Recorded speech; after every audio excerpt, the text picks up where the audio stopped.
Hola amigos, hoy vamos a continuar con este fascinante tema de los números fraccionarios, concretamente de cómo se escriben, cómo se leen, cuáles son sus partes. Si no has visto los videos anteriores sobre este tema, te invito a que vayas a verlos. Bueno, entonces vamos a recordar las partes que componen el número fraccionario. Importantísimo que tengamos presente que esa línea fraccionada, o fraccionaria, perdón, o vínculo es supremamente importante. ¿Por qué? Porque es la línea que vincula el número de arriba con el de abajo. Es decir, si tuviéramos los números por separado, por ejemplo, el 4 como numerador, el 8 como denominador, y no existiera esa línea fraccionaria que es la que los vincula, la que los relaciona, simplemente serían un número arriba y otro número abajo. Por eso es importante que el número fraccionario siempre tenga esa línea fraccionaria, ese vínculo que los vincula, que les genera una relación entre el número de arriba y el número de abajo. Por otro lado, tenemos al denominador, que es, por decirlo así, el jefe, porque es el que nos indica en cuántas partes iguales está dividida la unidad o cuántos elementos hay en un grupo o en un total. Y ese denominador precisamente es el que se ubica en la parte de abajo de esta línea que llamamos vínculo. Si seguimos con el ejemplo de los 12 apóstoles, en cada caso, ese denominador tiene que ser el número 12 porque siempre estamos hablando de la cantidad de apóstoles que siempre ha sido 12. Entonces, ese se ubica en la parte de abajo. ¿Qué número se ubica en la parte de arriba? El numerador. A ese lo vamos a llamar el detective, porque es el que nos señala, el que nos indica cuántas partes vamos a tomar de esa unidad, qué parte del conjunto vamos a tomar o qué parte del grupo vamos a señalar. Ese lo ubicamos en la parte de arriba. En este caso, por ejemplo, si vamos a seguir con el ejemplo, como les decía, de los apóstoles, que fue el de la clase anterior, entonces podemos decir, bueno, ¿a qué parte corresponde el recaudador de impuestos? Es un solo apóstol de los 12 en total que corresponde al recaudador de impuestos. Es decir, aquí va el número 1. Recordemos este ejemplo cuando vimos la multiplicación de los panes. Entonces, acá tenemos este pan dividido en ¿cuántas partes iguales? 3, perfecto. Ese 3 es el jefe porque es el que nos indica en cuántas partes en total está dividida la unidad. Y lo ubicamos en el denominador, 3. Y si consideramos una parte, nos comemos una parte de esa.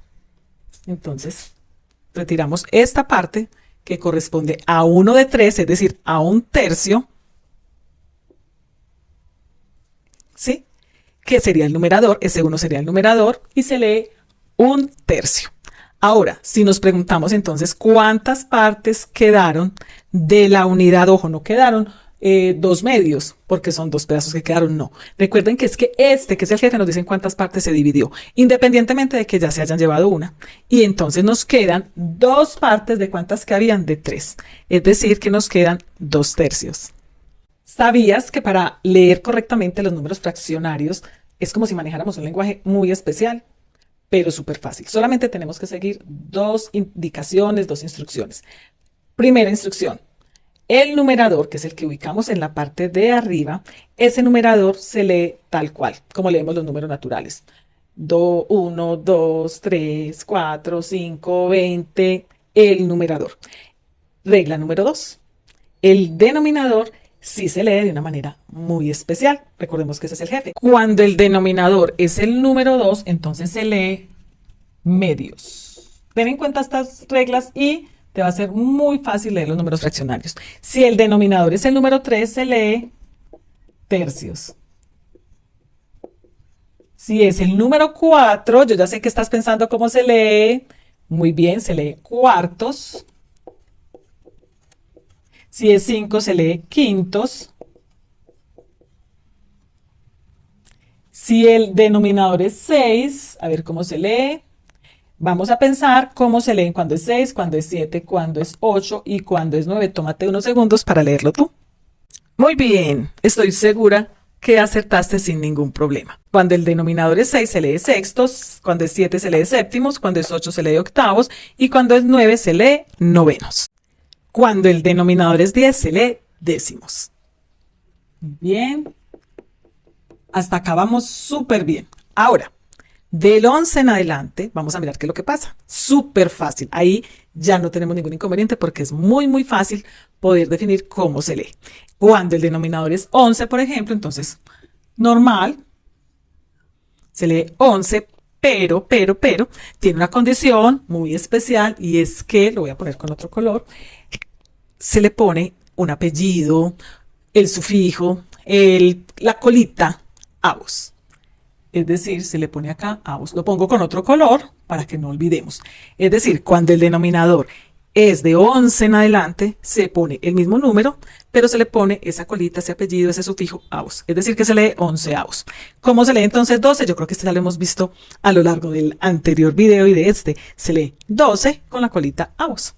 Entonces vamos a poner 12 y le vamos a poner esa colita, ese apellido, se llama sufijo realmente, avos, es decir, 12 avos. Y así sucede con cualquier número, por grande que sea. Vamos a recordar, por ejemplo, las 5.000 personas que alimentaron cuando la multiplicación de los panes y los peces. ¿Cómo se leería entonces ese denominador? Se leería entonces, vamos a poner 5.000 personas y vamos a suponer que este es el denominador. Es decir, se lee 5.000 avos. 5.000 avos. Así se lee. Por ejemplo, se alimentaron, o de esos 5.000 personas eran, qué sé yo, 3.000 mujeres. Entonces sería 3.000, 5.000 avos. Es decir, que corresponde a las mujeres que se alimentaron ese día, si así hubiese sucedido, ¿cierto?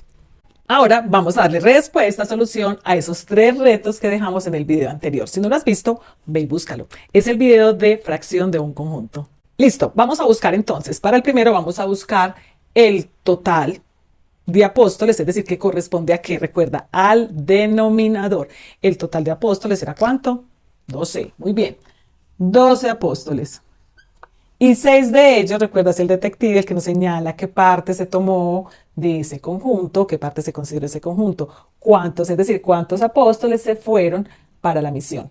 6. Ese corresponde entonces al numerador.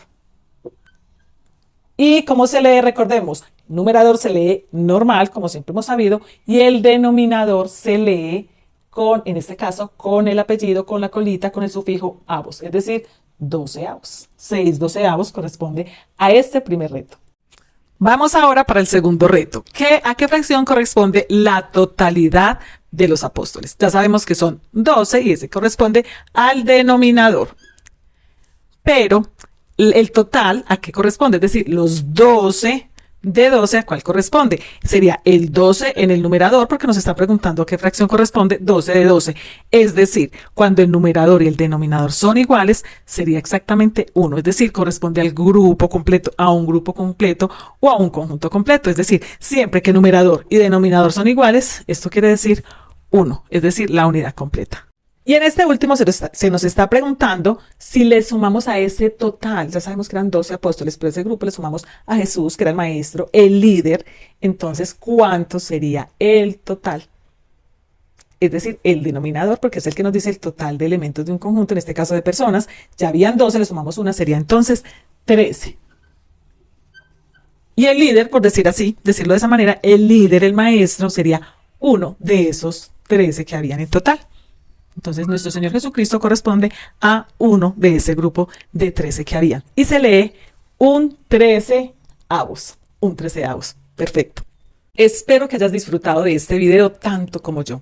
Porque no solo aprendimos mucho de las fracciones, sino también de nuestro amado Señor Jesucristo, un poquito de su historia, un poquito de sus milagros y de las personas que lo acompañaron a lo largo de su misión.